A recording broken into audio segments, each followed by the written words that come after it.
overview of the Bible is already broken down for us. But if a person would figure out what they want to write on, they could break it down the same way. And once you have it broken down, and you have a template for each chapter being the same, it's really not that easy, not that hard, I should say, to write.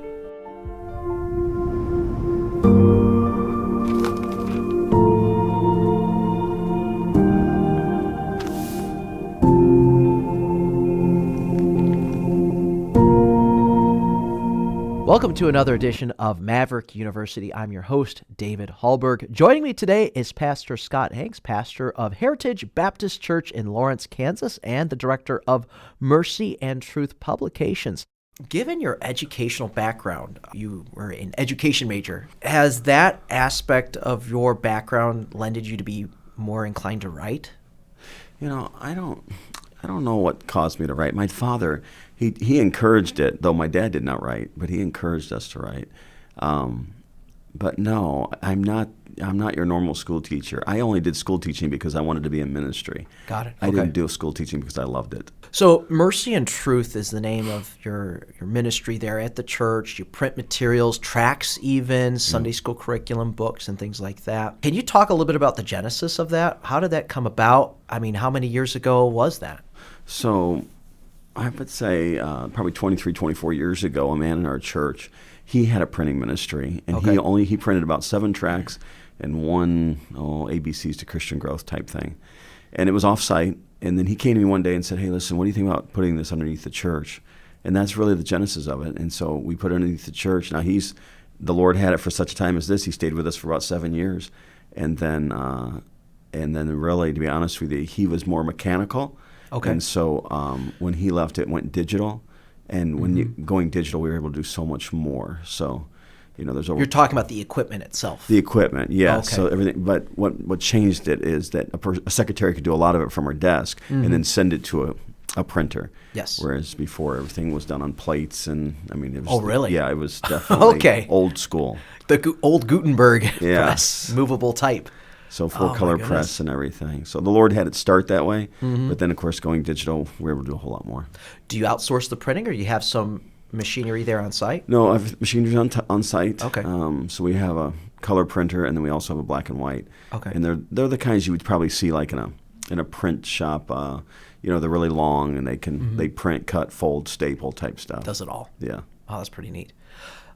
So that was kind of dropped in your lap, and you just initially you probably just continued printing the same materials that man had. Yes. Printing. At what point did you think, or were you inspired? What were the circumstances that started you to be publishing and writing some materials yourself? What did it start with? So immediately after going digital, it opened up such a big door to be able to do so much more.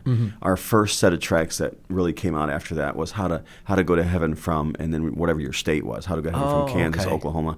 And so even to this day, our Mercy and Truth is the one that started that. Yes. And those tracks go all over the place.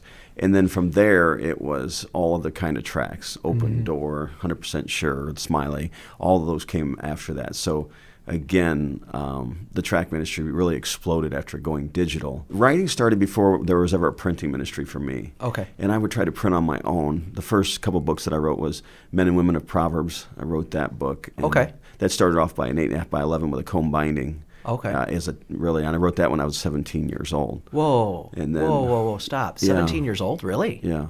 What was the motivation? Not every 17-year-old is sitting down and writing books here. It was devotional. Wow. I didn't expect it to turn out like that. But, when I say devotional, it was my own personal study.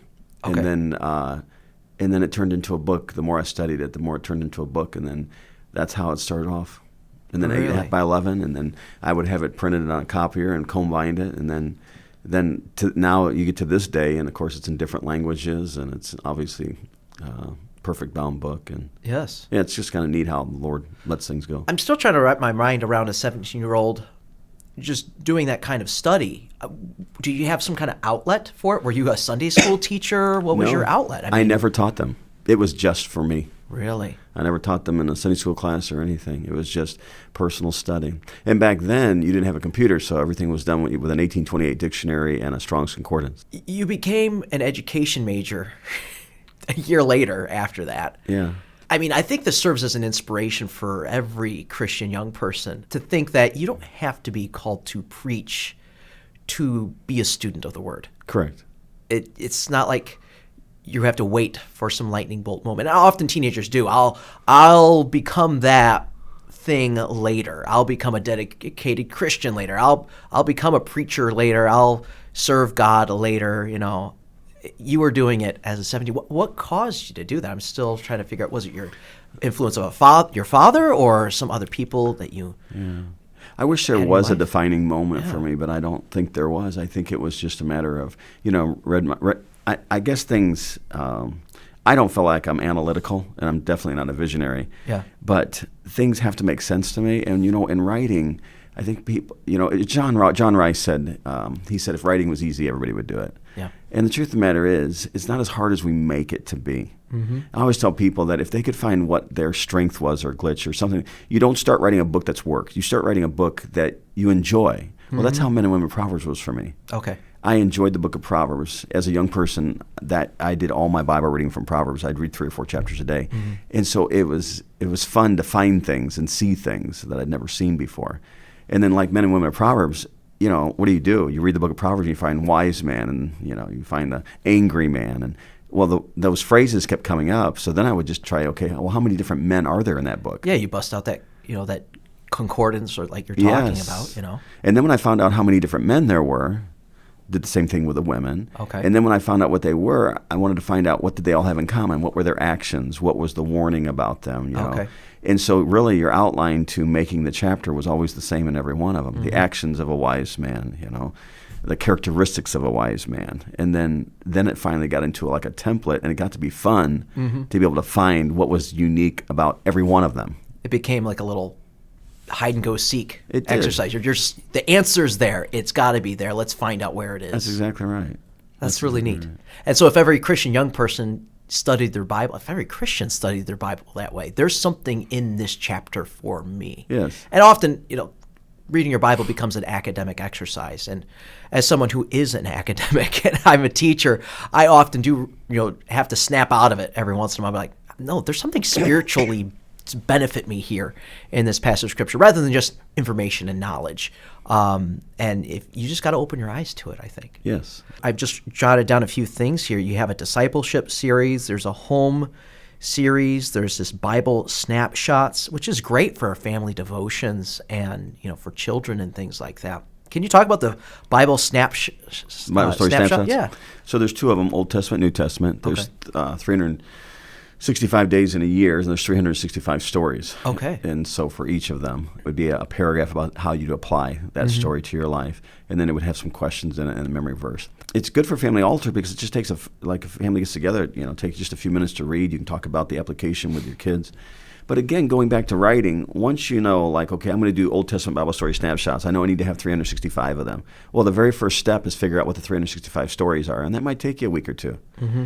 But once you figure out what your table of content is, sure, your template is always the same. So it's not like reinventing the wheel. Mm-hmm. Every time I went back to start writing again, I knew exactly where I'm going to pick up where I left off because the template stays the same. Okay. So when it comes to writing, I think I would encourage people to write. And you don't have to be a pastor to write. It's just a matter of what God gives you, you give to others. Mm-hmm. But again, I think it has to do with having a topic or a theme, and then having a table of content, which is going to be what you want to write about that particular theme, and then having a template that's going to be the same. So every time I pick up for the next chapter, I'm not starting over again. Yeah, it turns this writing exercise, which seems large and abstract, and who knows where I'm going to go with this, and what direction am I going? And it removes all of those questions and says, here's it's almost like a fill in the blank. It is. That's the right way of saying it. Yeah. It is fill in the blank for each one.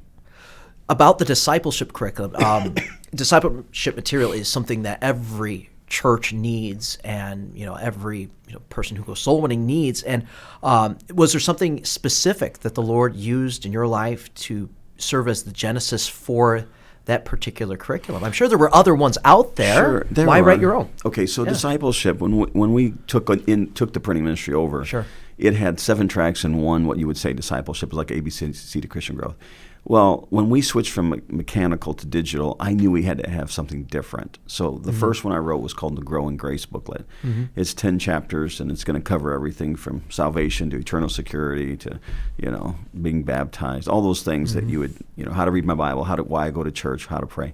And they're only like 3 or 4 pages long for each chapter. That's where it started for me, is writing something that was needed because of switching into the digital realm. The Grow in Grace book has been translated into several different languages, and it's gone all over the place. Then people would get done with that one, and they say, well, what's the next one? And that's how the other ones, they'll add to your faith out of 2 Peter. And then, of course, the Christian's armor in Ephesians 6, and, talking about the fruit of the Spirit. So each of those booklets for Christian growth came after that, kind of out of a necessity after a person finished the first one. Okay. And so then there's even one about the Walk in Truth series as well. That is more, I guess it could be considered discipleship, but it's more topical for sure. There's a book about specific issues. Yes. Was this a result of just personal study, and you needed to resolve some of these things yourself, and then you just turned them into books? What was that? You know what? It's interesting because the first one, I don't. It's so far back as we were talking 2006, so we're probably talking 20 years ago. Yeah. But once the first one started, there's 20 to that series. That's a big one. Yeah. Yeah, and you're right. Different topics like prayer, the tabernacle, the church, animals. I mean, just different things that. And then I wrote 30 for a month, basically. I wrote 30 of them per booklet, and it grew that way. But a lot of these things when they started, I didn't expect to write that many. Yeah. I was just writing the first one, and then it kind of, from there, it just grew. And then once again, that template concept. Exactly. You wrote the first one. That was the hard part. Yes. Now I just simply, in a way, copy and paste. Yes. Kind of what you did before. Yeah. Again, it would make it so difficult in writing, but if a person could start with something they would enjoy, they would find out it go a lot quicker. Once you get something done, you can do it. It's like building a building. Once you built one, you can build another one. You've got one on the home. A home series about the father, about the mother. So those were birthed because of the holidays. Okay. So like the ingredients to a Christian mother, the materials for a Christian father, those were booklets. I think I chose 6 or 7 men and 6 and 7 women, and then wrote on each one of them just so that we could use those as holiday booklets to give away. For Mother's Day and Father's Day. Mother's Day and Father's Day. Okay, that's great. Do you find, as a pastor, you're pulled a million different directions. There's so many things that can be done in ministry, but you've got to almost divorce yourself from all of that stuff to have that time where you can sit down and write. What are some practical things that you've, during those seasons of writing? Sure. I imagine you don't write all the time. No, I do. You do? I do. For the last 12 or 15 years, I've been writing Sunday school curriculum. Okay, yeah, we haven't even talked about that yet. So it's constant every day of almost every day, not every day, but most every day is writing. When you're writing in a spiritual manner, it almost becomes devotional. Now, you can't use it primarily as devotional, but it can turn into that. So really, when it comes to writing, you have to have a time, and for me, in the morning hours is the best time to write. So I try to do my personal devotions first, and then I immediately start to write. But my writing is devotional because everything I'm writing is going to be spiritual. Okay. Of spiritual nature. So, this is even before you leave the house for the office? Or? My life is a little different. Yeah. I do all my studying in fast food joints. I don't do anything from an office. Really? I'm serious. So there's hardly a day of my life that I don't go to a fast food joint and study.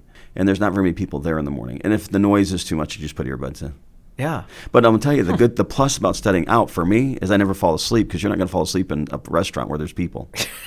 So just the movement of stuff keeps me focused. Wow, that's incredible. Yeah.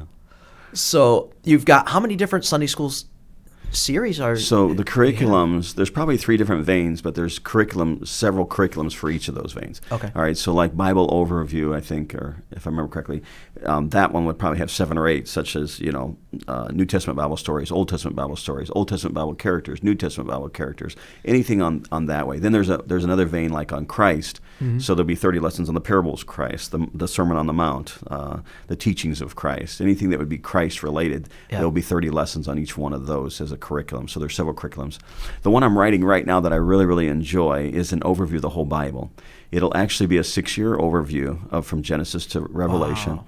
And all it is doing is taking the 5 main categories of both the Old and the New. So like in the Old Testament, you have the Pentateuch, you've got history, you've got poetical books, major prophets, minor prophets. In the New Testament, you've got the Gospels, you got the church history, or the book of Acts, then you got the general epistles, the Pauline epistles, general epistles, and then Revelation. Yep. Every one of those sections I'm writing 30 lessons on. So the Old Testament is done. Yeah. And the New Testament I'm working through. I'm on the Pauline epistles right now, but it takes just 30 main lessons on each one of those main categories. So a person can walk through the entire Bible in 6 years and have really a good basis of both. When you say 6 years worth of curriculum, it seems like a daunting task, but like you just did, you broke it down.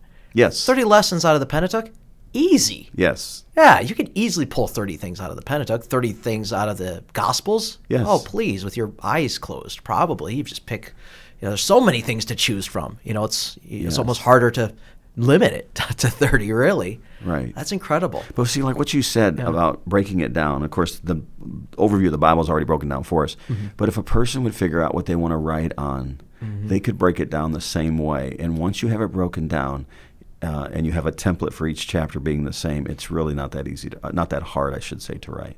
Sure. I remember the first time I was asked to teach a Sunday school class, and here, have this curriculum. And my first question is, what do I do with this curriculum? Obviously, somebody else wrote it. They did the study. It's not my words. It's not my ideas. Do you have some suggestions to people of how to use a Sunday school curriculum like the ones that you've written? So, what's the process that a teacher should go through? Yes. Lesson in hand to actually now delivering it. Right. So every lesson has an interpretation and application. It doesn't matter who writes the curriculum, and surely it's going to have both of those. Okay, so what is the story or the passage talking about, and then how does it apply to me? Depending on the age group, as a teacher, I take the lesson, and I'm reading the passage, I read the lesson, and then I ask the Lord to show me what my class needs from that topic. Okay. The wonderful thing about everybody teaching the same as far as a church and its curriculum is that when you get home in the Sunday afternoon, you can talk to your kids, what did the teacher teach today? Well, you know the same thing because the same topic, but it still might be different based upon the teacher finding from God what he wants from that particular story. So I think the biggest thing is praying and finding out what the Lord wants, but definitely reading over the story to find out what's applicable for the class that I'm teaching. No private interpretation, but the application. Correct. And so as a teacher, you're just thinking about, okay, who's my demographic that I'm teaching to, and what can I do to make this truth apply to them? And some of it's like preaching too. What the Lord speaks to you about personally is usually you're stirred about to be able to teach the class. Yeah, passion. Yes. Wonderful. But I think everybody that listens to this will be inspired, number one, to study their Bible, just to be curious and not be afraid to just put, some fingers to keyboard or pen to paper and just write something. Right. You're going to get something out of it. And if it happens to become a book later, more power to you. But that's. Do you write? I do write a little bit, and nothing's published. I teach an English composition class, and we had a term paper. And you know what? A couple of years ago, I said, you know what? I need to write a term paper. It's been a minute since I've done one. But if I'm asking them to do it, then I should do it too. And so I just went back to a recent time when I went through a Barnes & Noble, and I went into the religious section. Dangerous thing to do in a Barnes & Noble. You're going to find, who knows what you're going to find in there. But I found that they had published the Catholic Catechism. And I just pulled it off the shelf. I didn't purchase it, but it got me thinking, this would be an interesting read. I am no Catholic. I've never been raised by Catholics. All I've been told is secondhand information about what Catholics believe. I'm like, it'd be nice to get it from the horse's mouth. Find out, what do they say? And so I wrote a term paper on the Catholic and the Catechism, and basically, what does the Catechism say, and then what does the Bible say?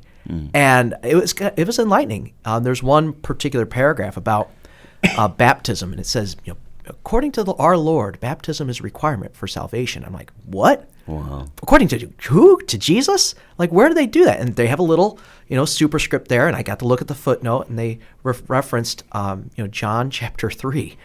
With his conversation to Nicodemus, and he says, you must be born of water and of the Spirit. And I'm like, wow, that is like completely lifting a verse out of context, because he explains what that water birth is. It's a natural birth. It's a fleshly birth, right.